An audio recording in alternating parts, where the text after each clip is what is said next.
So Ken, tell me a little bit about this Five Roses flower sign that you're holding. The sign is from about circa 1910, 1920, and it was put out by the Five Roses Flower Company out of Montreal. The sign was actually made by the McDonald Manufacturing Company, also of Montreal, and the antique advertising collectors love these images with anything on it to do with natives or aboriginals on them.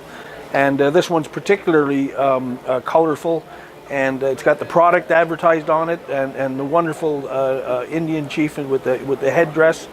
And this sign's worth approximately $2,800 in this condition. It does have a few minor scratches on it.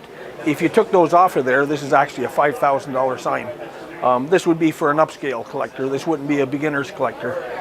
So the condition has a big impact on price. Absolutely, yes, very important. So on a scale of 1 to 10, this condition, how would you rate this? I'd call this one about a 7. A 7. Yeah, but one without the minor scratches on it, and it's probably faded just a touch, but not serious enough to worry about.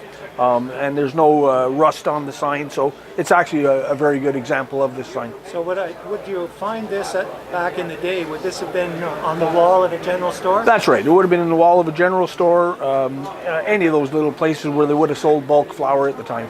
Does this sign come in other sizes, or is this it? No, there is another Five Roses flower sign with the native on it, but it's done in porcelain enamel.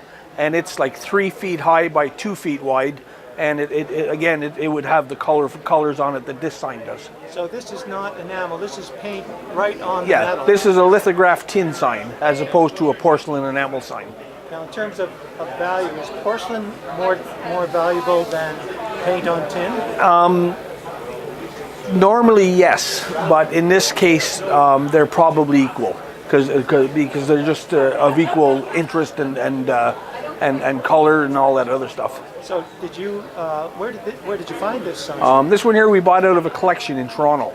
A guy down there was upgrading some things in his collection, and this was one of the pieces he let go. And it's the first one I've owned in probably 30 years. So if I was starting to collect signs, I couldn't expect to find a sign like this. Only if you got really lucky at a flea market.